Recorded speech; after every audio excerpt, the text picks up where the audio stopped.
सालों से काम किया है। मैं दूसरा जगह की तो बात नहीं करूँगी, नामसाई को लेके यहाँ पे काफ़ी सालों से भाजपा ने काम किया है और आपको भी हमने देखा है कि एनसीपी से आप जब आए थे, काफ़ी ज़ोरों-शोरों से आए थे और लोग ये भी गेस कर रहे थे कि आप कांग्रेस से आएँगे, लेकिन अभी फिर से आपने एक सरप्राइज़ दिया है यहाँ पे। तो इस बार का मैनिफेस्टो आपका क्या रहेगा? किस तरह से आप आगे लेके जाएँगे इस पार्टी को? यंग जनरेशन को लेके या फिर बुजुर्ग है काफ़ी है, जैसे कि पता होगा कि यहाँ पे हर ट्राइब्स का कम्युनिटी है, वो चाहे क्रिश्चियन हो, हिंदू हो, मुस्लिम हो, तो इस बार का मैनिफेस्टो क्या रहेगा सर? ये जो कांग्रेस में तो मैं इसलिए कांग्रेस में नहीं गया कि कांग्रेस में मैं यहाँ पे प्रदेश में युवा अध्यक्ष 2 टर्म रह चुका हूँ। तो कांग्रेस पार्टी में एक लीडरशिप का एक लैकिंग है, मीन्स अच्छा लीडरशिप का एक कमी है। जब तक वो रेक्टिफाई नहीं होगा कांग्रेस पार्टी जो है आगे जाने में थोड़ा तकलीफ हो सकता है। तो इस कारण से मुझे तो आगे बढ़ना है। जिस तरीके से हमारे जो नेशनल प्रेसिडेंट का कहना है कि जिस जो है विकास करना है, तो हमें तो विकास के लिए तो नेता बनते हैं। तो ऐसा नहीं कि हम अपना जिद पे लेके हम जो विकास नहीं करके सिर्फ लड़ने के लिए बल्कि विकास के लिए हम लोग पार्टी में काम करते हैं। तो इस हिसाब से अभी जिस तरीके से आरपीआई का जो हमारा नेशनल प्रेसिडेंट है, वो खुद इतना अच्छा-अच्छा जो डिपार्टमेंट होल्ड करते हैं। यहाँ पे हमारा नामसाई डिस्ट्रिक्ट तो ऐसे भी ड्रग एडिक्टेड यहाँ में हाईएस्ट है। तो डी एडिक्शन भी वो उसका अपना डिपार्टमेंट से ही डी एडिक्शन का भी प्रोविज़न है, ये जो हमारा मंत्री का मंत्रालय में, जो हमारा नेशनल प्रेसिडेंट का मंत्रालय में, तो डी एडिक्शन का भी उसका प्रोविज़न है। ये सब मैंने देखा है कि नामसाई में यहाँ पे दलित, यहाँ पे आदिवासी लोग ज़्यादा रहते हैं, यहाँ पे जो लेबर क्लास ज़्यादा रहते हैं, तो इस चीज़ को ये डिपा उसका जो डिपार्टमेंट बिल्कुल मैच करते हैं। और आरपीआई पार्टी का जो अध्यक्ष का डिपार्टमेंट बिल्कुल मैच करते हैं और ये आरपीआई का पार्टी का जो ये जो आपका आइडियोलॉजी भी है कि ग्रास रूट से को ध्यान देना चाहिए। तो इस हिसाब से मैं समझता हूँ कि इस बार जो है हम लोग जो है आरपीआई का ये जो मैनिफेस्टो ये रहेगा कि यहाँ के जितने भी जो डेवलपमेंट। डेवलपमेंट जो है हर घर में पहुँचना चाहिए, हर इंडिविजुअल तक पहुँचना चाहिए और यहाँ के जो डेवलपमेंट में जो गवर्नमेंट जो गवर्नेंस में एकदम क्लीन गवर्नेंस होना चाहिए। यहाँ पे जो बेईमानी नहीं होना चाहिए और पान मिसयूज़ नहीं होना चाहिए और पान जो है जिस सब्जेक्ट के लिए उसको मिलना चाहिए, इसपे डिप्राइव होने नहीं देगा और विकास प्रैक्टिकल में होना चाहिए, सिर्फ़ कागज़ में नहीं। तो उस चीज़ को हम लोग जो है एक मैनिफेस्टो लेके हम लोग आगे बढ़ेंगे और ये पार्टी को लेके और यहाँ पे जितना भी जो ड्रग्स एडिक्ट है उसको डी एडिक्शन के लिए हम लोग उसको ध्यान देंगे। मैं पहले भी यहाँ पे चुनाव समय में मैं बोल चुका है कि जिस तरीके से यहाँ से जो आपका ओपियम जैसा खनी पीते हैं, मैंने तो वो इलेक्शन में भी यही बोला था कि इसको अगर हम बड़ा फार्मास्यूटिकल जो एक कंपनी लेके इसको अगर हम लीगलाइज़ करता है, तो यहाँ के जो ड्रग्स एडिक्ट ही खत्म हो जाएगा कि एक अच्छा पैसा कमाया होगा प्लस एक यहाँ के लोग बहुत विकास भी हो एम्प्लॉयमेंट सकता है, एम्प्लॉयमेंट एम्प्लॉयमेंट जनरेशन भी होगा और आदमी सही यहाँ के लोग सच में सही होगा। अब इस तरीके से जो जो यहाँ को सुधरने के लिए एक अच्छा एक डिटर्मिनेशन एक लीडर चाहिए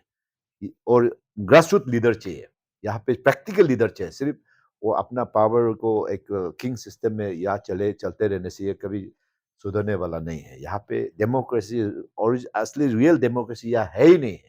यहाँ तो बेचारा सब लोग एक गुलामी ज़िंदगी जी रहे हैं। ये ज़िंदगी को शायद ऊपर वाला ने दिखाई दिया इसलिए मुझे शायद इस चीज़ को मैं बीच में ये जो आवाज़ उठाने के लिए शायद मुझे भेजा होगा। लेकिन फिर भी मेरा ये कहना है कि जिस तरीके से मेरा अध्यक्ष ने बोला बीजेपी पार्टी और हम लोग एक अलायंस है। हम लोग मिल के इस चीज़ को हम लोग सॉर्ट मीन्स आउट सॉर्ट करेंगे। आउट करेंगे कि किस तरीके से हम लोग इसको सुधारा जा सकते हैं, किस तरीके से विकास को आगे लेके मिल के आगे लेके जा सकते हैं। इसपे हम लोग uh, when there is will there is a way, every problem there is a solution. तो हम लोग सॉल्यूशन को हम लोग जल्दी निकल निकाल के हम लोग अच्छा काम करेंगे। सर लास्ट सवाल मेरा, एनसीपी पिछला बार का जो इलेक्शन रहा है, हुँ। एनसीपी और बीजेपी के बीच में जो क्लैशेस रहा है, वो सब चर्चा का विषय था, देखा है।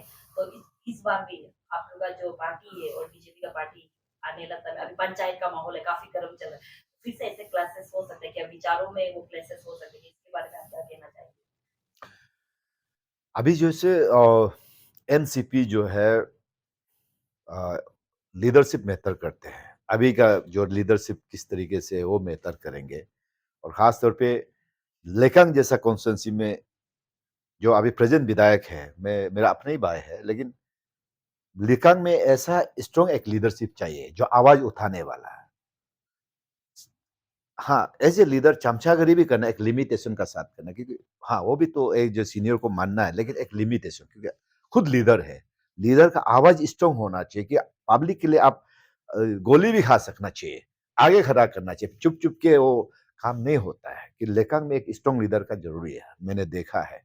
और यहाँ पे भी ये जो नामसाई में भी एक स्ट्रॉन्ग लीडर का मीन्स ज़रूरी है कि यहाँ पे जो देख रहा है कि मीन्स अभी जैसे एनसीपी आया, पहले का एनसीपी और अभी का एनसीपी में ज़मीन आसमान अंतर होगा। अभी का तो जस्ट फॉर्मेलिटीज़ में आप चुनाव लड़ रहे हैं और ख़ास तौर पे शायद वो किस तरीके से उन लोगों का मैनिफेस्टो बनाया होगा, लेकिन मैंने देख रहा है कि अभी का जो है फॉर्मेलिटीज़ में है। लेकिन हम लोग जो भी करेंगे, हम लोग बाय हार्ट एंड सोल का साथ ही करेंगे, जो भी करेंगे। बट हम लोग not against BJP, but we are alliance, but it's a kind of friendly match. हम लोग जो अच्छा करेंगे, विकास के लिए करेंगे, और दूसरा तो यहाँ कोई दुश्मनी तो है नहीं, पॉलिटिक्स है।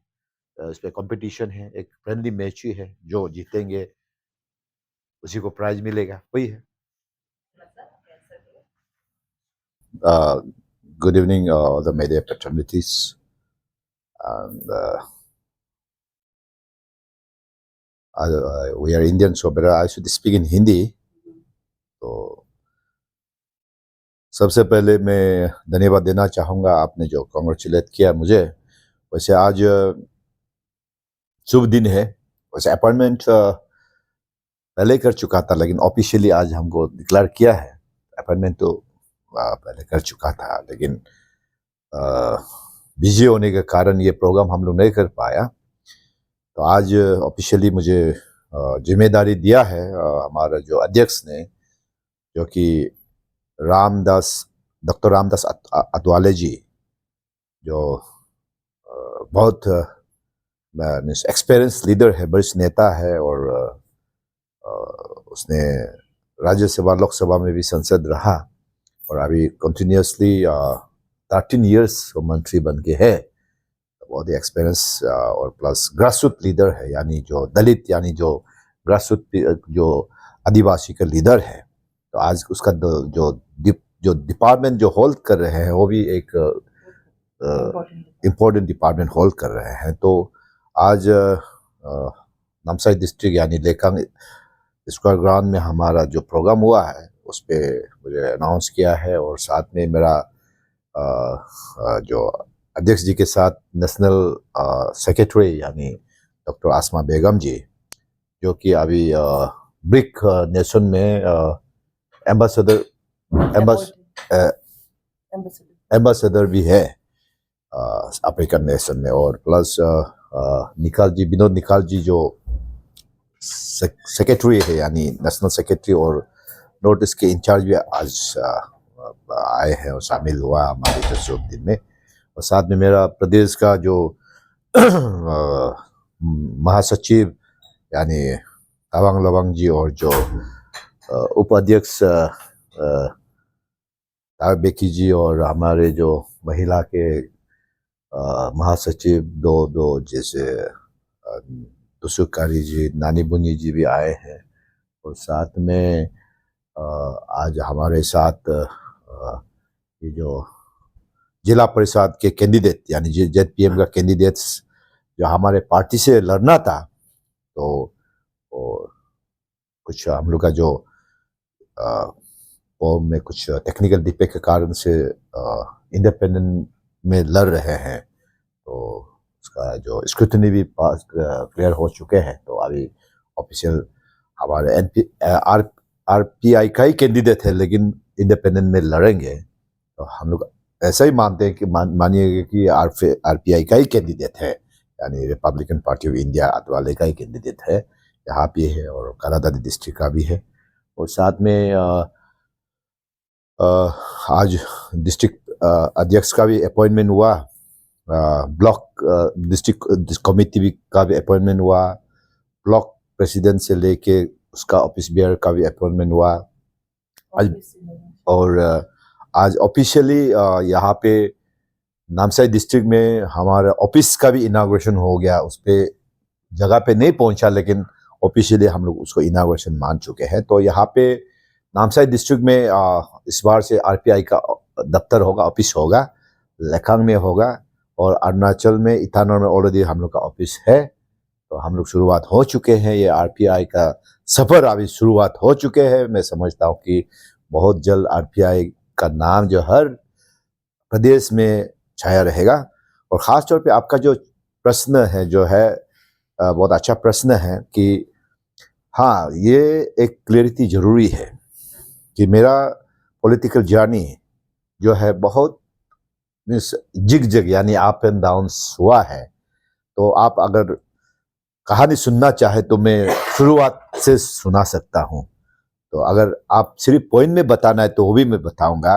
मैं आपको ही आगे पूछना चाहता हूँ कि आप मेरा कहानी जो है पॉलिटिकल जर्नी शुरू से सुनना चाहते हैं ना अभी ये जो एनपीपी से लेके सुनना चाहते हैं? मैं आपसे उल्टा प्रश्न पूछना चाहूंगा।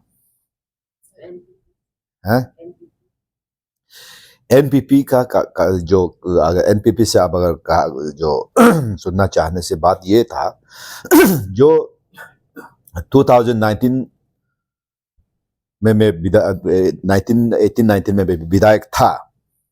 एक्चुअली कॉन्स्टिट्यूंसी जो है एक मेरा होम कॉन्स्टिट्यूंसी है, जो एक्चुअली 16 एक्चुअली कॉन्स्टिट्यूंसी जो कि लोअर सुबनसिरी डिस्ट्रिक्ट में था, अभी जो है कई पंजू डिस्ट्रिक्ट हो गया। तो वो कॉन्स्टिट्यूंसी हमें कभी धोखा नहीं दिया। और किसी का पहले जैसे मैंने बोला, किसी का कोई तोतले में भी बोलते कि लिखा साया को लात मार के बाहर के, किसी ने मुझे एक्चुअली से लात नहीं मारा। एक्चुअली कॉन्स्टिट्यूंसी में हमें 2 टाइम कॉन्जिक्यूटिव कोई ऐसा नहीं जीता, मैंने जीता। 3rd टाइम मैंने कॉन्टेस्ट नहीं किया, मैं हारा नहीं, कॉन्टेस्ट नहीं किया। इसलिए नहीं किया, मैं आपको बताया कि honourable chief minister Pema Khandu साहब ने मुझे पर्सनली रिक्वेस्ट किया था कि बीजेपी से प्रेशर है तो आप मेरा खातिर इस बार कॉन्टेस्ट मत कीजिए, पार्टी डिसिप्लिन मेंटेन करो। बोला, मैंने मेंटेन करके मैं बीजेपी पार्टी के लिए मैं इलेक्शन जो स्टार कैंपेनर बन के 2 एमपी को जिताने में मेरा भी सहयोग है 2019 में। और प्लस में नागालैंड में भी स्टार कैंपेनर जा चुके हैं। तो ऐसा करके आप सब जानते हैं कि अरुणाचल में पीपीएस सरकार जो कलिकापुल का जो लेट कलिकापुल का जो सरकार था, वो सरकार जब बनने से पहले जो कॉन्फ्रेंस हॉल ढूंढने के लिए अभी जो प्रेजेंट सीएम पेमा खांडू साहब हम दोनों को इंगेज किया था। तो ईटानगर में उस समय अच्छा कॉन्फ्रेंस हॉल नहीं था। तो मेरा घर का जो टॉप में कॉन्फ्रेंस हॉल है उसमें पीपीएस सरकार बनाया था, मेरा घर में पीपीएस सरकार बनाया था। तो उसके बाद हम लोग बीजेपी मार्च करके देन आपका मैंने वही बताया कि बीजेपी में टिकट नहीं मिलने पर भी मैंने पार्टी डिसिप्लिन मेंटेन करके बीजेपी के लिए मैं स्टार कैंपेनर बना। उसके बाद पेमा खांडू साहब मुझे प्रदेश में चेयरमैन के लिए ऑफर किया और कमिटमेंट भी था और हमको जिम्मेदारी देगा, लेकिन मैंने खुद ठुकराया है। मैं ही बोला है कि मैं चेयरमैन मुझे नहीं चाहिए। मैं एक पार्लियामेंट सेक्रेटरी यानी मिनिस्टर ऑफ स्टेट रह चुका है, मैं चेयरमैन में फिर वापस आना नहीं चाहता हूँ कि मुझे सेवा करना है पब्लिक को कि as a leader, party leader बन के। अगर कोरोना वायरस नहीं होता मैं हकीकत में एक अपना पार्टी बनना था, लेकिन कोरोना वायरस का वजह से वो प्रोसेस रुक गया था। तो मैं पेमा खांडू साहब पर्सनली मुझे बुला के, मेरा वाइफ के साथ में बुला के, मेरा अंकल है ये जो तोको ज्योति भी प्रेजेंट था, विटनेस था। तो प्रदेश में मुझे कुछ जिम्मेदारी के लिए मुझे ऑफर किया था। मैंने खुद ही बोला मैं दूसरा पार्टी लूँगा और पार्टी भी मैं बीजेपी जो सरकार यानी जो मोदी जी का सरकार जो है देश में विकास अच्छा से कर रहे हैं और प्रदेश में पेमा जी का सरकार विकास को तेज रफ्तार में लेके जा रहे हैं। तो इसलिए मैं अलायंस पार्टी लेने के लिए मैंने पेमा साहब को, मैंने सीएम साहब को बोल के मैं एनपीपी में कॉनरेड संगमा जी और जेम्स संगमा जी को मिल के मेरा ये ताकि मैं अध्यक्ष के लिए जो एनपीपी में घुसे थे। तो कुछ हमारे जो पुराना कार्यकर्ता लोग में एक इशू बना दिया कि पैराशूट प्रेसिडेंट बोल के एक इशू बना, तो कॉनरेड जी जेम्स जी ने खुद ही बोला कि 2 महीना समय दीजिए, अध्यक्ष बनाएगा। तो 2 महीना से 6 महीना हो गया, अध्यक्ष बनता नहीं, सिर्फ वर्किंग प्रेसिडेंट में रहा। फिर भी मैं वर्किंग प्रेसिडेंट में रह के जो पार्टी जो डूब चुका था, गायब हो चुका था, मैं जिंदा किया, इतना पार्टी को आगे लेके गया इस बार। इसलिए उसका नतीजा 5 विधायक इस बार एनपीपी से बना है, वो मेरा कंट्रीब्यूशन है उस पर। फिर वो 6 महीना हो गया क्योंकि चुनाव सामने आ गया, तब जाके हम एक्चुअली आरपीआई में उस समय ही आने वाला था। लेकिन मेरा एक फ्रेंड्स था जो सुशील उइदोन जी इस दुनिया में अभी नहीं है, तो उसने उसका एक हमारे अजीत दादा का राइट हैंड का दोस्त था, उसी ने मुझे अजीत पावर पार्टी को मुझे एनकरेज किया उस पर जाना है। तब जाके मैंने अजीत पावर जो पार्टी, जब एनसीपी का पैक्सन जो है शरद पावर से निकल के अजीत पावर बाय पैक्सन हो गया, तो अजीत पावर पार्टी का मुझे अध्यक्ष बनाया प्रफुल्ल पटेल जी और अजीत दादा मिल के। तो मैं तब जाके, जब वर्किंग प्रेसिडेंट में कुछ डिसीजन नहीं कर सकता है, तब जाके मैं एनपीपी को छोड़ा है। ऐसा पार्टी से भागा नहीं, मैंने खुद, क्योंकि मैं अध्यक्ष के लिए आया तो वर्किंग प्रेसिडेंट में काम नहीं कर सकता। तब जाके एनपीपी को हमने रिजाइनेशन देके एनसीपी का प्रदेश अध्यक्ष बना है। तो चुनाव सिर्फ 2 महीना बच गया, तो 2 महीने में मैं इतना मेहनत किया है कि 2 महीने में पार्टी को इतना आगे लेके गया कि हमने 2 महीने में 15 कैंडिडेट डाला है। 15 कैंडिडेट में अगर पार्टी से बैकअप अच्छा आता तो कम से कम 10 विधायक तो श्योर बनना था। तो पार्टी जो बैकअप अच्छा नहीं आया, और खासतौर पर अजीत दादा बहुत सीधा और बहुत अच्छा नेता है, अभी भी मैं बहुत इज्जत करता हूँ, लेकिन प्रॉब्लम सिर्फ प्रफुल्ल पटेल जी का तरफ से प्रॉब्लम हुआ। तो उसका थोड़ा सा खेल गलत होने के कारण से पार्टी में भी हम लोग संसद भी नहीं बना पाया, विधायक भी ज़्यादा नहीं बना पाया, और इस जो वो पार्टी को लेके मैंने 3 विधायक बनाया। ये पार्टी में अगर मैं एनसीपी अजीत पावर में अध्यक्ष नहीं होता, मैं मीडिया का जरिए मैं बताना चाहूँगा, एनसीपी पार्टी में अगर अध्यक्ष नहीं होता, शायद मैं आज ये नामसाई में नहीं आता और नामसाई में चुनाव भी नहीं लड़ता। और ये नामसाई में जैसे जिस तरीके से मैं आपको बताना चाहूँगा कि यहाँ पे नामसाई में मैं आने का सपना भी नहीं देखा था। शायद ये ऊपर वाला का डेस्टिनी में होगा, नहीं तो ऊपर वाला का इच्छा है कि यहाँ में शायद ऊपर वाला चाहता था कि मैं इस जगह पे आके यहाँ के जो आदमी जो डिप्राइव हो चुके उसके लिए कुछ शायद सेवा करने के लिए शायद मुझे भेजा गया है। लेकिन ये हकीकत में प्रैक्टिकल में बोला जाए तो यहाँ पे आने का कारण जो है, तो नामसाई में आने का कारण ये था कि ये मैंने पहले एक पुराना शायरी जो शायर ने शायरी बोला है मैंने, मुझे तो अपनों ने लूटा गेरू में कहाँ दम था, मेरी कश्ती वही डूबी जहाँ पानी कम था। तो ये शायरी जो मैं हमेशा बचपन से सुनते रहता था, लेकिन इस बार जो ये शायरी जो मेरे लिए परफेक्ट बनता है, क्योंकि मुझे कोई दुश्मन, मेरा दुश्मन का किसी का हिम्मत नहीं था मुझे धोखा देने के लिए, मुझे फंसाने के लिए, लेकिन मेरा अपनों ने मुझे ये मुकाम पे लाया है कि मैं हकीकत में बोला जाऊं तो चौनामेन साहब का मेरा कोई दुश्मनी नहीं है, और हकीकत में दुश्मन नहीं था। चौनामेन साहब जब मैं विधायक था, डीसीएम था, हम लोग बहुत अच्छा रिलेशन था। जिग्नू नामचुम हम दोनों का भी कोई दुश्मनी नहीं था। लेकिन यहाँ पे आने का जो मेन जो खेल जो है, मेरा बड़ा भाई निक कामिन जो कि अभी बोर्डुमसा का विधायक है, तो मैं भूल गया था कि उसको मैं चुनाव में हराया था। तो अभी मैं रियलाइज किया कि इसका खेल इतना बढ़िया से खेला है कि मैं बेवकूफ बन गया कि मैं हमेशा बोलता हूँ, मैं एक्चुअली राजनीति के लिए कभी कभी सोचता हूँ मैं शायद फिट नहीं हूँ, मैं ज़्यादा सीधा हो गया, मैं ज़्यादा ईमानदार हो गया। राजनीति में डिप्लोमेटिक होना चाहिए, मैं डिप्लोमेटिक नहीं हूँ, मैं सीधा, मेरा हर चीज़ स्ट्रेट में जाता है। तो इसमें विश्वास जो अपना बड़ा भाई को मैंने विश्वास किया, भाई एक लिखा सोने जो अभी लेकांग का विधायक है, दोनों को विश्वास किया ना, दोनों ने इतना बढ़िया से मैंने जोर का झटका धीरे से, ऐसा उसको क्या बोलेंगे, मतलब इतना बढ़िया से मुझे धोखा दिया कि अंदाज भी नहीं कर सकता है कि इतना तक अपना परिवार हो गया, अपना भाई हो के इतना तक धोखा भी इंसान किसी को दे सकता है। तो मुझे बाद में रियलाइज हुआ कि मैंने उसको राजनीति में, चुनाव में हराया था, उसी का तो बदला प्यार से ले लिया। मतलब मेरा बड़ा भाई निक कामिन जो है, तो यहाँ पे जो उसका जो राइट हैंड अभी मोलिन अगन है, कल परसों हम लोग फिर बात करेंगे पर्सनली भी, कि बड़ा भाई जो मोलिन अगन जो है, मेरा इलेक्शन एजेंट बनना था नामसाई में, तो उसने तो कम से कम 9,000 आदमी तैयार किया, बोल के मेरा पास फाइल भी देख के रखा है, लिख के रखा है, मेरे लिए काम कर रहा था, मेरा इलेक्शन एजेंट बनना था बराबर निक कामिन का, बड़ा भाई का मुताबिक मतलब।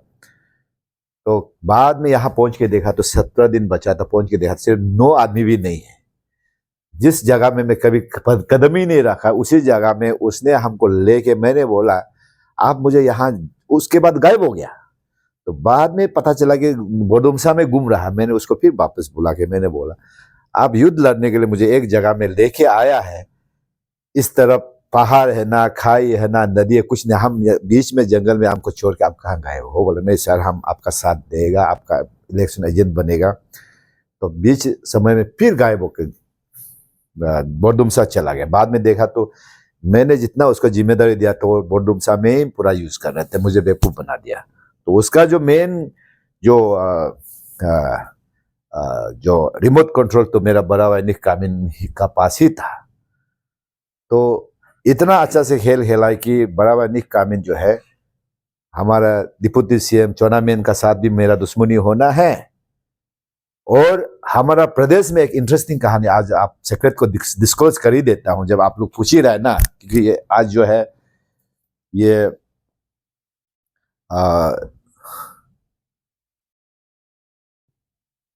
शुभ दिन है। शुभ दिन में बताना जरूरी भी है कि मेरा एक जनरल सेक्रेटरी स्पोक पर्सन था, काले रिजिजू बोल के, तो उसको मैंने इतना भरोसा किया कि उसको मैं आपका स्टेट प्रेसिडेंट का जो जिम्मेदारी भी दे दिया, मतलब इंचार्ज। तो उसी में उस बड़ा भाई निक कामिन और दिघा सोनी जो है, उसको पूरा मिसगाइड करके सीएम का बाई का खिलाफ में भी टिकट दे दी, मैंने अनाउंस कर दिया। जब अनाउंस करने का बाद तो फिर हम तो रिव्यू नहीं कर सकता ना एज ए पार्टी प्रेसिडेंट होने से, क्योंकि इंचार्ज उसको बना दिया है। तो मैं सोनम चोम्बे जो सत्यम चोम्बे जो है, ये सोनम चोम्बे नहीं, सत्यम चोम्बे बोलता है प्यार से, हम ऐसा प्यार से हीरो बोलता है। और कलकत्ता से इस बार जो विधायक बना है, उसका खिलाफ में भी मैंने कैंडिडेट बना दिया, जो कि मेरा अपना, वो सीएम का भाई हो सकता है लेकिन मेरा अपना भाई जैसा ही था। तो उसका भी खिलाफ में डाल दिया। फिर आपका बीजेपी प्रेसिडेंट का खिलाफ में भी डाल दिया। फिर ये जो आपका अभी जो और भी बहुत कैंडिडेट है जो मतलब सीएम का कैंडिडेट का खिलाफ में पूरा डाल दिया। तो बदनाम तो मुझे खाना है, क्योंकि मैं अध्यक्ष हूं ना। तो बड़ा भाई ने इतना बढ़िया से प्लान हुए से खेल खेला, मुझे डीसीएम से भी दुश्मन कराना है, सीएम से भी दुश्मन कराना है। तो असली खेल तो मेरा कॉन्स्टिट्यूंसी में भी हमको बहुत आदमी लोग एलिगेशन देता है, ये हो गया, वो ये हो गया, ये क्या वो लिया। एक्चुअली हर खेल बड़ा भाई कामिन और सोनी ने एक्चुअली का भी खेल खेला, यहाँ का भी खेल खेला, हर जगह में दोनों ने खेल खेला है, लेकिन उसमें मेन खिलाड़ी तो मेरा बड़ा भाई है। तो ऐसा करके आज जो नामसाई में मैं इस बार चुनाव लड़ना पड़ा, और नामसाई लड़ने के बाद एक बार मैं जो जगह में कदम रखता हूँ, मैं पीछे नहीं हटता हूँ। मेरा भी एक अपना एक स्वाग है, उसूल है, एक आइडियोलॉजी है। मैं जब किसी को मैं कमिटमेंट देता हूँ, मैं पीछे नहीं हटता हूँ। तो इस हिसाब से मैंने यहाँ के लोग को मैंने कमिटमेंट दिया कि मैं आखिरी दम तक यहाँ साथ देंगे। जो यहाँ के जो लोग हकीकत में डिप्राइव है, बहुत डिप्राइव है, यहाँ पे विकास बिल्कुल ना का बराबर था। तो अभी तो मैं यहाँ आने के बाद आप खुद देखने को मिल रहा है, यहाँ पे आपका आप लोग का पियोंग रास्ता तो अभी बन गया ना, पहले तो हालत नहीं था जाने के लिए। अभी यहाँ पे जो जयपुर और बैंकिंग में रास्ता भी बन गया है। मैं आने का साथ साथ सर्कल ऑफिस कितना साल से मांगता बन गया है। अब बहुत सा विकास हो रहे हैं इंटीरियर प्लेस में, या सिर्फ बाजार में नहीं बल्कि इंटीरियर प्लेस में भी हो रहे हैं। अभी लेखांग में मेरा भाई जो विधायक तो बिल्कुल मेरा वजह से ही बना है, वो भी एहसान परामर्श हो गया। मेरा बड़ा भाई तो खेल खेला खेला, मेरा भाई भी एहसान परामर्श हो गया। मेरा अंकल है जो कि जिसको मैं पॉलिटिकल गॉडफादर मानता था, तो को ज्योति अंकल जो है उसने भी मुझे धोखा दिया।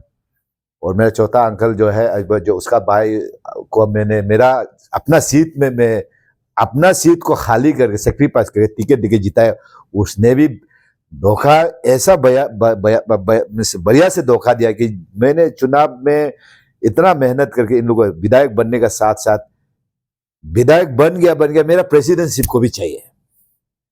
1 साल लगा, 1 साल 1 ईयर प्रेसिडेंट हटाने के लिए इन लोग डेलीगेशन अपना विकास करना छोड़ दिया। 1 साल लग गया, क्योंकि आदमी इसमें भी कंफ्यूजन था कि हमने अंडरस्टैंडिंग में ये एनसीपी का प्रेसिडेंट छोड़ा बोल के, ऐसा बहुत लोग का मिसअंडरस्टैंडिंग है। मैं आज आपका जो पोर्ट पिलर मीडिया के जरिए मैं आपको आप सबको मैं ध्यान में लाना चाहूँगा कि आके पब्लिक को मैं बताना चाहूँगा कि एक्चुअली एनसीपी में मैं अंडरस्टैंडिंग में नहीं छोड़ा, बल्कि एनसीपी में ये तीनों विधायक जो है, जिस दिन हमने उन लोगों को विधायक बनाया, फेलिसिटेशन के लिए मैंने उतना अच्छा से प्रोग्राम सेट किया था, उससे मेरा खिलाफ बोलने शुरू किया। मेरा खिलाफ में डेली जो दूसरा से साइन लेके हमको हटाना है, 1 साल लगा, नहीं हटा सका। बाद में जाके हमारे मंत्री तक, रिजिजू तक उसने डेलीगेशन जाके उधर से प्रफुल्ल पटेल जी को फोन किया। प्रफुल्ल पटेल जी मुझे बुलाया, मेरा साथ में ये बीपी साहब तारिक साहब गया, मेरा जो ट्रेजरर आमी जी गया। हम लोग सब बैठ के ऐसा राउंड टेबल में डिस्कशन किया। डिस्कशन में मैंने तीनों को बोला, मेरा वजह से आप लोग आज विधायक, हाँ हम ये नहीं बोलेगा कि मैं बनाया, बल्कि मैं इतना जरूर बोलूंगा कि मेरा वजह से आप लोग बना है, तो क्यों चाहिए प्रेसिडेंट। तो उन लोग का कहना है कि मतलब इन लोग हमको कमन नहीं कर सके, यही इन लोग का इच्छा था कि हमको कमन नहीं कर सके। तो बोला कि आप लोग जैसा चाहिए, इवन ये जो आपका एक्चुअली का तो हम लोग डिजोल्व कर दिया था पुराना, आप जैसा एमएलए चाहेगा वैसे अपॉइंट करना, यहाँ का भी ऐसा करना।